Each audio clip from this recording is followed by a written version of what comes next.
Hello friends, అది 2018 September 28.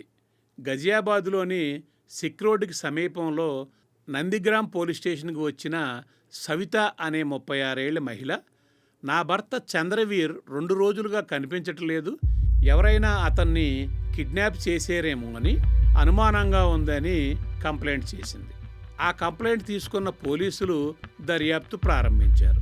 పోలీసులు ముందుగా చంద్రవీర్ కుటుంబ సభ్యులు, ఇరుగు పొరుగు వారిని ప్రశ్నించారు. కానీ ఎలాంటి ఆధారాలు దొరకలేదు. అయినా అతని కోసం వెతుకుతూనే ఉన్నారు. కానీ అతని ఆచూకీ తెలియలేదు. ఒకరోజు చంద్రవీర్ సోదరుడు మా ఊర్లోనే కొంతమంది తన సోదరుడిని కిడ్నాప్ చేసి ఉంటారని కొంతమంది అనుమానితుల పేర్లు చెప్పడంతో వాళ్ళని విచారించిన పోలీసులకు ఎటువంటి ఆధారాలు దొరకలేదు. సాక్ష్యాధారాలు లేనందున కేసును తాత్కాలికంగా క్లోజ్ చేశారు. కొంతకాలానికే బంధువులు, ఆ ఊరి ప్రజలు చంద్రవీర్ని మరిచిపోయారు. 4 సంవత్సరాల తర్వాత, అంటే ఏప్రిల్ 4, 2022న గజియాబాద్ జిల్లాకి ఎస్పీగా ఐపీఎస్ అధికారి మునిరాజును నియమించారు. బాధ్యతలు స్వీకరించిన ఎస్పీ మునిరాజ్ తన పరిధిలో ఉన్న అన్ని పోలీస్ స్టేషన్లో పెండింగ్లో ఉన్న కేసు ఫైల్స్ని తెప్పించి ఆ కేసులను తిరిగి ఓపెన్ చేసి మిస్సింగ్ కేసులను దర్యాప్తు చేయటం మొదలుపెట్టాడు. అలా అతనికి వచ్చిన ఫైల్స్లో నందగ్రామ్ స్టేషన్లో రిజిస్టర్ అయిన చంద్రవీర్ మిస్సింగ్ కేసు కూడా ఒకటి.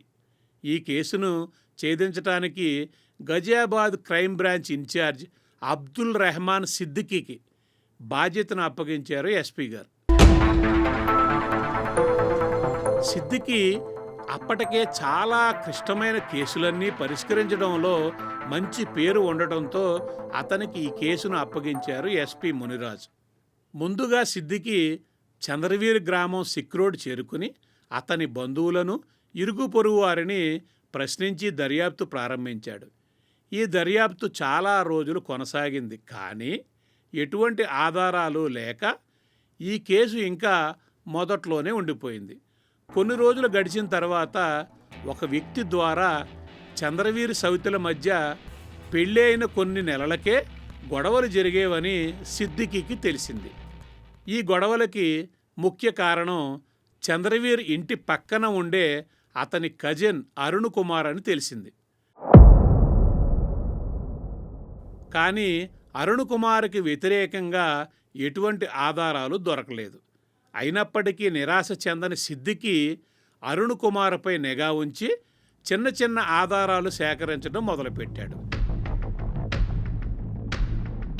సిద్దికీకి దర్యాప్తులో సవితకు ముందు భర్త ద్వారా జన్మించిన 16 సంవత్సరాల కూతురు ఉందని, ఆమె సమీపంలో బ్యూటీ పార్లర్లో పనిచేస్తుందని, చంద్రవీర్ ద్వారా జన్మించిన కొడుకుతో పాటు కూతురుతో కలిసి ముగ్గురు కొన్నాళ్ళు అరుణ్ కుమార్ ఇంట్లోనే నివసిస్తున్నట్టు తెలుసుకున్నాడు. ఈ కేసులో చిక్కుముడి వేడాలంటే సవిత కూతురు ద్వారా ప్రయత్నిస్తే కొంతవరకు ఫలితం ఉండవచ్చని భావించిన సిద్దికీ ఒకరోజు ఆమె బ్యూటీ పార్లర్కి వెళుతుండగా దారిలో ఆపి చంద్రవీర్ను గురించి ప్రశ్నించాడు. సడన్గా రోడ్డు మీద పోలీసులు ప్రశ్నించడంతో భయపడి నాకేమీ తెలియదని చెప్పి అక్కడి నుంచి పరుగును వెళ్ళిపోయింది. చంద్రవీర్ గురించి అడిగిన వెంటనే ఆమె భయపడిన తీరుకి సిద్దికీకి అనుమానం కలిగి ఈ కేసును పరిష్కరించడంలో సహాయపడే సమాచారం ఆ అమ్మాయి దగ్గర ఉంటుందని భావించి మళ్ళీ ఆమెను కలుసుకుని నెమ్మదిగా ఆ అమ్మాయికి వివరించి, నువ్వు నాకు సహాయం చేస్తే మనం తొందరలో చంద్రవీరుని కనిపెట్టవచ్చు, నీకు ఏమీ జరగదని హామీ ఇచ్చాడు. కానీ మునుపటిలాగే ఆమె భయపడుతూ అక్కడి నుంచి వెళ్ళిపోవడంతో పోలీసులు ఏమీ తెలుసుకోలేక నిస్సహాయంగా ఉండిపోయారు. మరుసటి రోజు ఒక వ్యక్తి సిద్దికీ ఆఫీసు వద్దకు వచ్చి చంద్రవీర్ మిస్ అవ్వడానికి కొన్ని రోజుల ముందు చంద్రవీర్ సవితల మధ్య చాలా పెద్ద గొడవ జరిగిందని చెప్పాడు. అరుణ్ కుమార్ సవిత అభ్యంతరకరమైన స్థితిలో ఉండగా చంద్రవీర్ వాళ్ళని రెడ్ హ్యాండెడ్గా పట్టుకోవడంతో ఈ గొడవ జరిగిందని చెప్పాడు. అంతేకాదు, చంద్రవీర్ అదృశ్యమైన తర్వాత కూడా అరుణ్ సవితలు తరచుగా కలుసుకోవడాన్ని గ్రామంలో కొంతమంది చూశారు.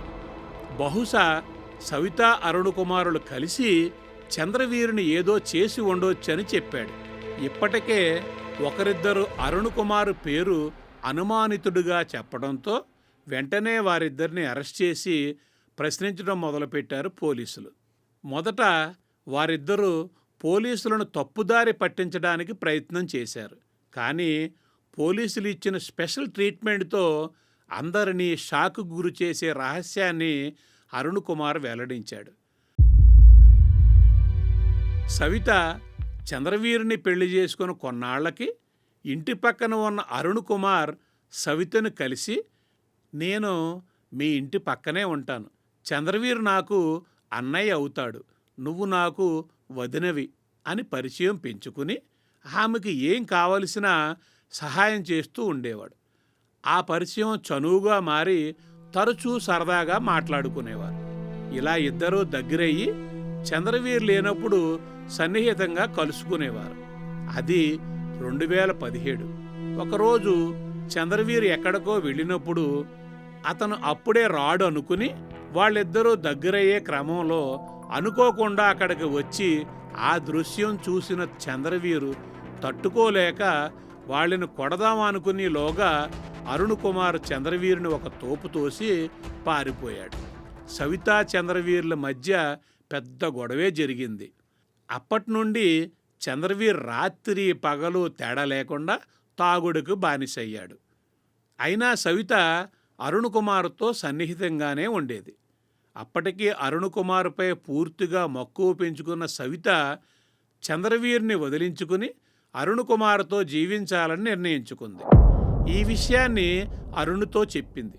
దానికి అరుణ్ ఒప్పుకుని ఇద్దరూ కలిసి చంద్రవీరుని అంతం చేయడానికి పథకం వేశారు.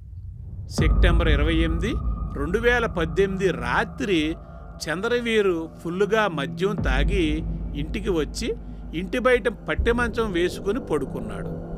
అరుణ్ వెనక గుమ్మంలో నుండి ఇంట్లోకి ప్రవేశించి అర్ధరాత్రి 1 గంట అయ్యే వరకు సవితతో గడిపి తర్వాత ఇద్దరూ కలిసి చంద్రవీరు పడుకున్న మంచం దగ్గరికి వచ్చారు.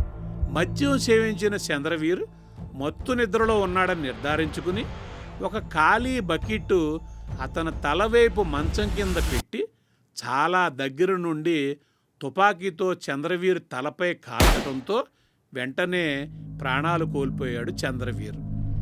తలలో నుండి బుల్లెట్ గాయం కారణంగా కారే రక్తం తల కింద పెట్టిన బకెట్లో కారుతూనే ఉంది. రక్తం కారటం పూర్తిగా ఆగిపోయిన తర్వాత అరుణ్ కుమారు సవిత చుట్టుపక్కల ఎవరైనా తుపాకీ పేలిన శబ్దానికి మేల్కొన్నారా అని చూసి ఎలాంటి అలికిడి లేకపోవడంతో ఆ మృతదేహాన్ని అరుణ్ కుమార్ భుజంపై వేసుకుని తన ఇంటి వెనక పశువులు కట్టే ప్రదేశానికి తీసుకువెళ్ళి అప్పటికే ప్లాన్గా తవ్వించిన 8 అడుగుల గోతులో పడుకోబెట్టాడు. మట్టి కప్పుదామని చూసే లోపుగా చంద్రవీరు చేతికున్న బ్రాస్లెట్ని చూశాడు. అది తీద్దామని ఎంత ప్రయత్నించినా రాకపోవడంతో అరుణ్ ఇంట్లోకి వెళ్ళి ఒక గొడ్డలి తెచ్చి చంద్రవీరి చేతిని నరికి ఆ బ్రాస్లెట్ని తీసుకుని శవాన్ని ఆ గోతులో పూడ్చిపెట్టారు. గొయ్యి తవ్వి పూడ్చిపెట్టినట్టు ఎవరికీ అనుమానం రాకుండా ఆ గోతుపై పశువులకు మేపే గడ్డిని మేటుగా వేశారు. చంద్రవీర్ 2 రోజులుగా ఇంటికి రాలేదని సవిత ఎంతో బెంగగా ఎదురు చూస్తున్నట్టు అందరినీ నమ్మించి 2వ రోజు సాయంత్రం పోలీస్ స్టేషన్కి వెళ్ళి తన భర్త 2 రోజులుగా కనిపించడం లేదు, ఎవరైనా కిడ్నాప్ చేశారేమో అని పోలీసులకు కంప్లైంట్ ఇచ్చింది.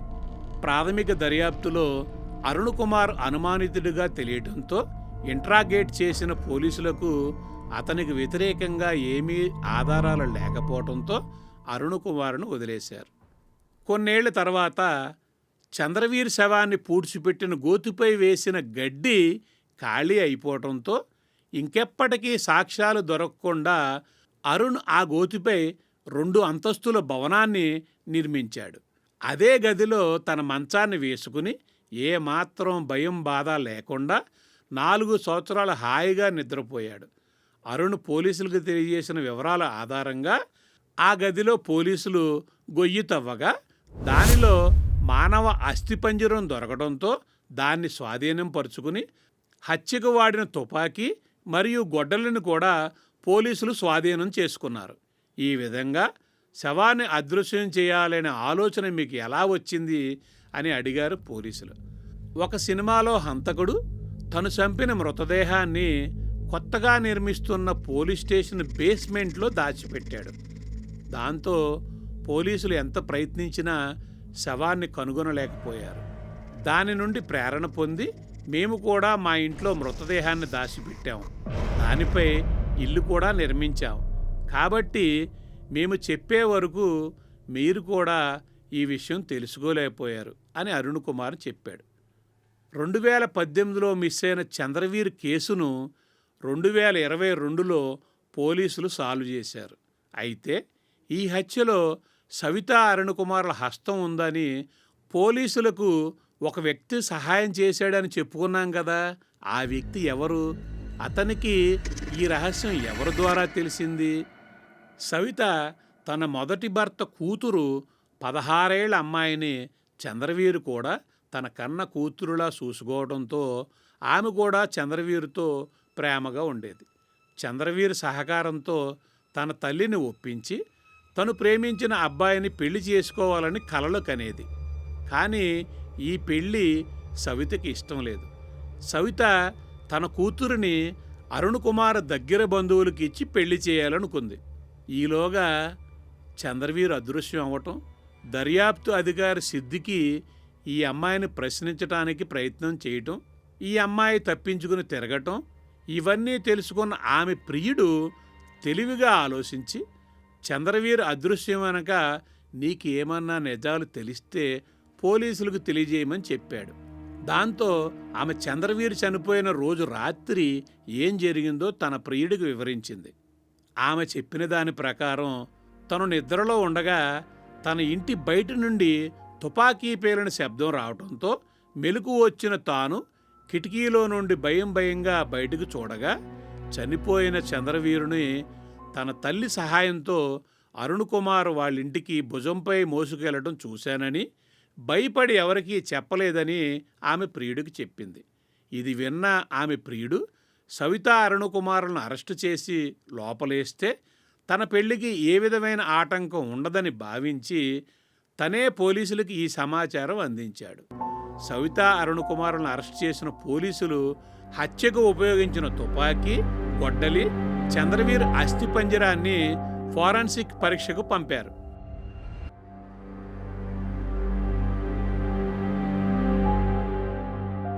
సవితా అరుణ్ కుమారులు తాము చేసిన పాపపు పనులకు ఎలాంటి శిక్ష పడుతుందో అని భయంతో జైల్లో గడుపుతున్నారు. ఈ కథ విన్న మీరేమనుకుంటున్నారు? సవిత మరియు అరుణ్కు జీవిత ఖైదు శిక్ష వేయాలా లేక మరింత కఠినమైన శిక్ష వేయాలా? కామెంట్స్లో మీ అభిప్రాయం తెలియజేయండి. ఇలాంటి మరిన్ని నిజమైన క్రైమ్ స్టోరీల కోసం మా స్పాట్ ఛానల్ని సబ్స్క్రైబ్ చేయండి. సెలవు మరి. డిఎస్.